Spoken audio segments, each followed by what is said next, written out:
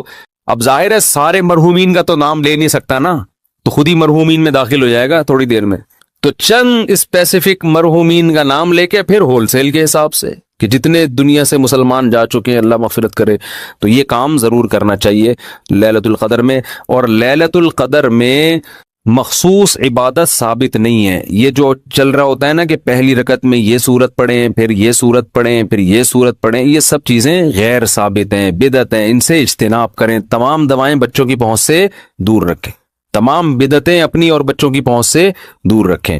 تو لیلۃ القدر میں آپ سمپل نماز پڑھیں، زیادہ سے زیادہ دعا مانگیں، اور تسبیحات ہیں، تلاوت ہے، یہ کام کریں، سمجھتے ہو؟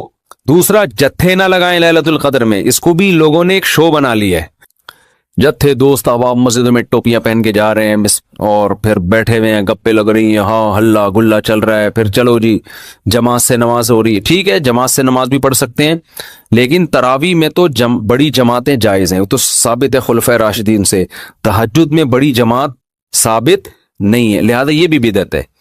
تراویح بھی تو ثابت ہے نا، اس میں تو جتنے پوری مسجد بھر جائے، لیکن تہجد میں اس طرح تداعی کہ اتنے لوگوں کو اکٹھا کرنا کہ قاری صاحب تہجد پڑھا رہے ہیں سب لوگ آ جاؤ، یہ نبی سے ثابت نہیں ہے، جب ثابت نہیں ہے تو جائز بھی نہیں ہے۔ تو اس لیے تہجد میں اگر کسی نے جماعت پڑھنی ہے 2-3 سے زیادہ افراد کو اکٹھا بولو نہ کرے، تاکہ زیادہ تعداد نہ ہو جائے لوگوں کی، لیکن بہتر یہی ہے کہ اپنے طور پہ پڑھیں تہجد۔ تراویح ہو گئی جماعت کے ساتھ، باقی نوافل کیسے پڑھیں؟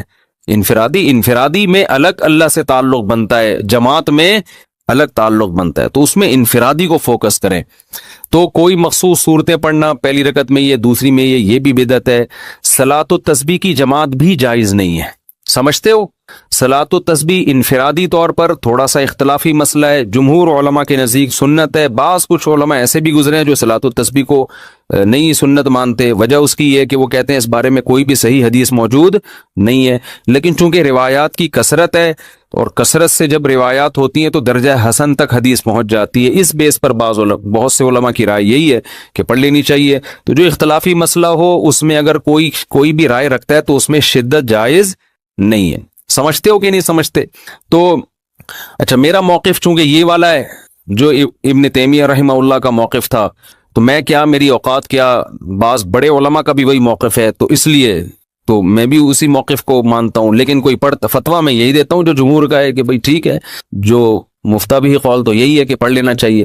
عبداللہ بن مبارک، علامہ ناصر الدین البانی رحمہ اللہ نے اس مسئلے میں عبداللہ بن مبارک کی تقلید کی ہے، ان کی نظر میں بھی اس بارے میں کوئی حدیث صحیح نہیں ہے، لیکن چونکہ عبداللہ بن مبارک سے اس کی سنیت منقول ہے تو انہوں نے اس مسئلے میں تقلید کی ہے، کس کی؟ عبداللہ ابن مبارک کی، کہ اتنے بڑے آدمی پڑھتے تھے تو ٹھیک ہے۔ تو خیر کہاں سے لمبی بات چلی گئی، تو لیلۃ القدر میں دعائیں مانگنی ہیں اور گناہوں سے معافی، تو گناہوں سے معافی میں گناہ دماغ میں ہوں گے تو معافی مانگے گا نا، تو پہلے اپنے گناہوں کے بارے میں سوچنا بھی ہے کہ میرے اندر خرابیاں ہیں کیا۔ تو دیر آر 2 types آف خرابیوں کی کتنی قسمیں؟ 2، ایک اللہ سے معاملہ ٹھیک نہیں ہے، ایک اللہ کے بندوں سے۔ تو اللہ سے جو معاملہ ٹھیک نہیں ہے، فرض نماز آپ کے ذمے، روزے آپ قضا کر رہے ہیں، بد نظری کر رہے ہیں، سود کھا رہے ہیں، زنا کر رہے ہیں، انٹرنیٹ پر فحش فلمیں دیکھ رہے ہیں، داڑھی کاٹ رہے ہیں اور ازار ٹخنوں سے نیچے رکھتے ہیں اور زکوٰۃ نہیں دیتے، یہ سب کس کے حقوق ہیں؟ اللہ کے۔ حج نہیں کیا، فرض ہوا ہے آپ کے اوپر، اور مخلوق کے حقوق کیا ہیں؟ سب سے پہلے دیکھنا وراثت تو پھوڑ پھاڑ کے نہیں بیٹھا ہوا میں کہیں، ابا کا انتقال ہو گیا تو ایسا تو نہیں میں کسی کا حصہ کھا رہا ہوں، بہن کے حقوق میں آتا ہے نا، وراثت پھوڑ پھاڑ کے بیٹھا ہوا ہے تو وہی سب سے پہلے بہن کی وراثت اس کے حوالے، بڑا بھائی ہے تو چھوٹے بھائیوں کا حق تو نہیں کھا رہا، سمجھتے ہو؟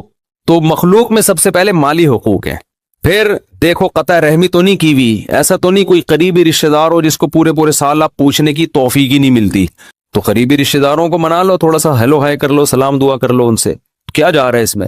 تو یہ موٹے موٹے رشتہ داروں کے حقوق یہ سوچ کے اللہ سے توبہ کر لو اور وہ حقوق ادا کر لو، پھر لیلۃ القدر بنے گی۔ جس طرح سے آج کل لیلۃ القدر منائی جا رہی ہے نا، حالانکہ وہ منانے کی چیز نہیں ہے، لیکن جس طرح سے منائی جا رہی ہے اس طرح تو بھائی ہزاروں لیلۃ القدر آ جائیں تو کیا فائدہ، تھوڑی بہت عبادت کا ثواب تو مل جائے گا، لیکن جو فضیلت ہے، گناہوں سے توبہ کی توفیق، اور اللہ تعالیٰ فیصلے کرتے ہیں پورے سال، تو جب جو وراثت کھانے کا ارادہ کر کے بیٹھا ہوا اس کے لیے کیا فیصلے ہوں گے پورے سال، خود سوچ لو آپ۔ تو یہ تھوڑا لیلۃ القدر کے حوالے سے کچھ باتیں تھی، اللہ عمل کی توفیق دے بس اب